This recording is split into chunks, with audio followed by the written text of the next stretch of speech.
Good morning mga tol. Ito nga pala yung sweater Gilmore ko mga tol. 5K sweater yung babae nito mga tol. Then Gilmore yung tatay mga tol. Ito mga tol. Naging yellow league siya mga tol. Ito mga tol. Hindi siya nagmana sa tatay niya. Nagmana siya sa nanay niya. Actually mga tol, 6 months pa lang ito mga tol.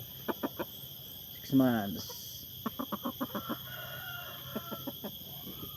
Sana maging success tong munting backyard kong mga tol.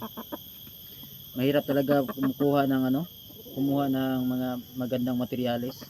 Actually mga tol, yung mga materyales ko mga tol, galing lang sa mga kaibigan ko mga tol.